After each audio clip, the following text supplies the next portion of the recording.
Ako zachrániť vzťah, keď žijete pod dlhodobým stresom a cítite tlak každodenných ťažkostí? Krásnu lásku a pokoj ste vo svojom vzťahu už dlho nezažili. Sledujte toto video a dozviete sa jednu hlavnú príčinu, prečo tomu je tak, a taktiež sa dozviete návyk šťastia, ako víťazne získať opäť krásnu lásku vo svojom vzťahu.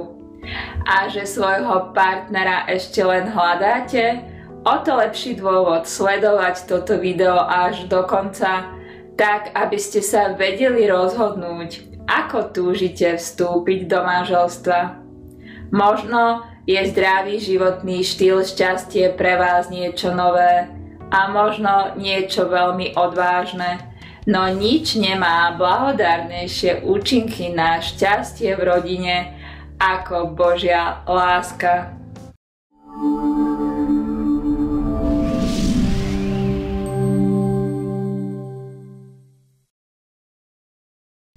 Ahoj, volám sa Eva Stanová a som autorka Akadémie šťastia. Pomáham manželom, manželkám, partnerom a partnerkám, aby si užívali lásku vo svojej rodine vďaka návykom šťastia.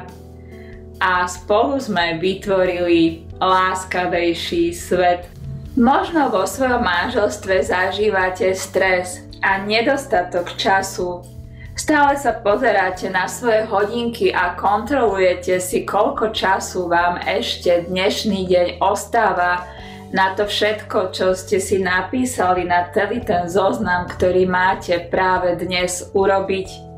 Možno takisto ako ja poznáte všetky pravidlá tohto sveta a ovládate pravidlá time managementu. Tiež možno ste na pochybách, prečo namiesto toho, aby vám fungovali, zažívate stále viac stresu.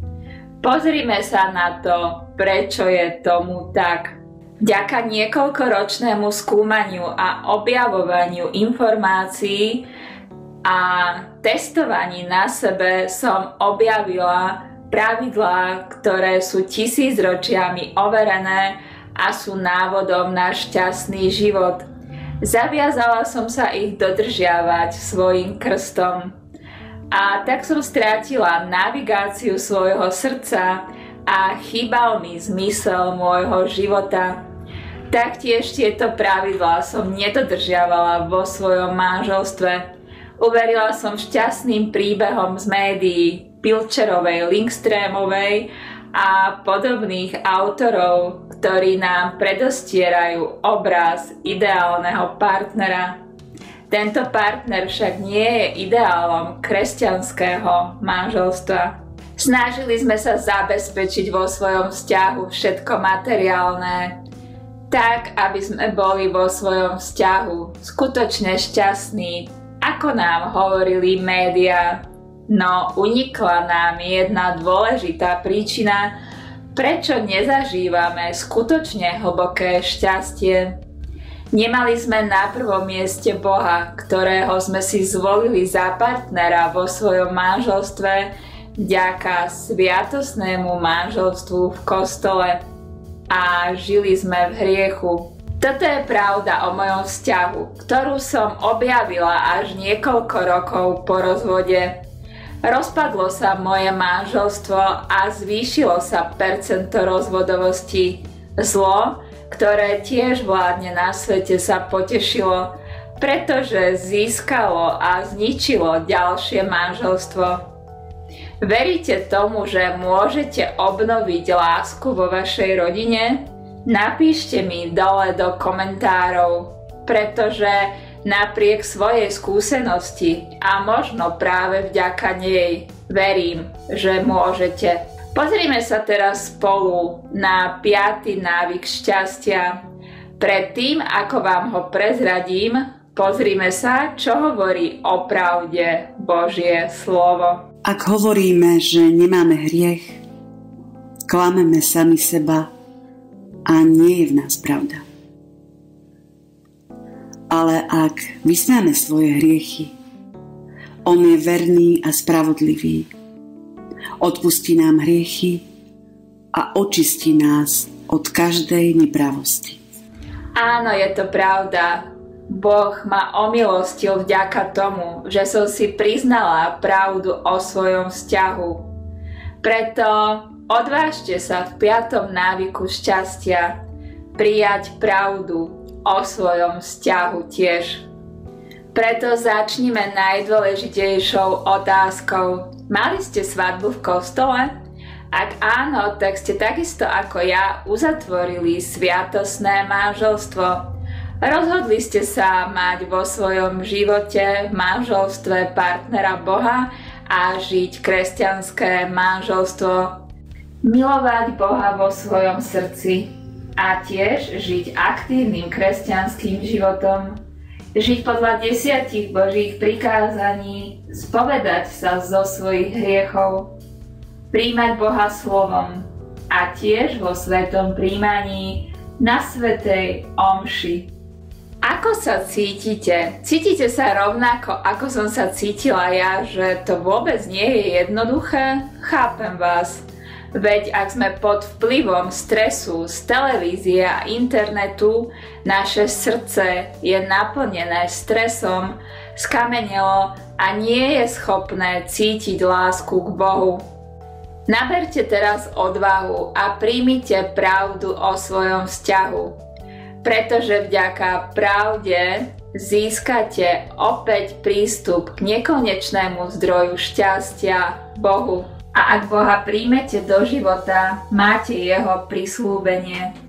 Kto dobrým srdcom pohŕda, ten škodí sebe samému.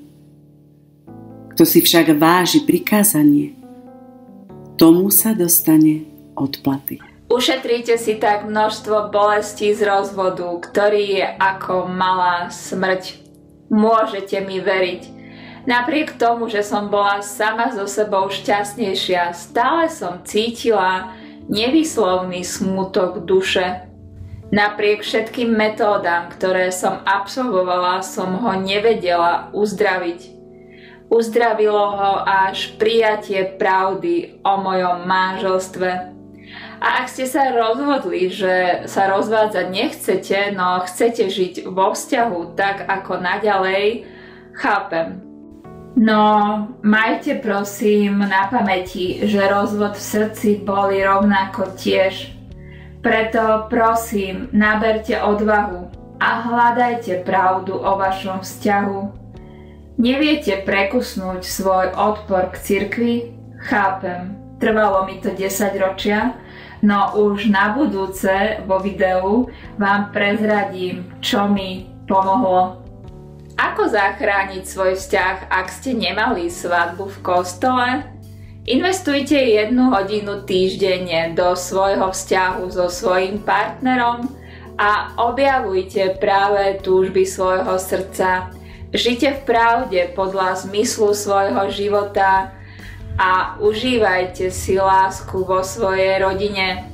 Ak chcete vedieť o tomto návyku viac, kliknite hore na íčko a pozrite si video, ktoré som pre vás natočila. Ako sa cítite? Možno sa cítite rovnako zmetene alebo bezradne, ako som sa minulý rok, keď som sa dozvedela pravdu o svojom manželstve, cítila ja. Určite mi napíšte, či už tu dole do komentárov alebo do e-mailovej správy. Určite vám odpoviem.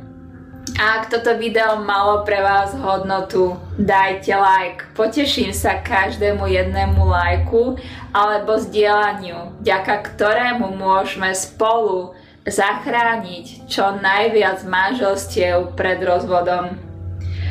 A že ste tu prvýkrát, prihláste sa na odber videí, tak aby ste už budúci týždeň dostali informáciu o novom videu, v ktorom budeme hovoriť o tom, ako zlomiť odpor voči cirkvi.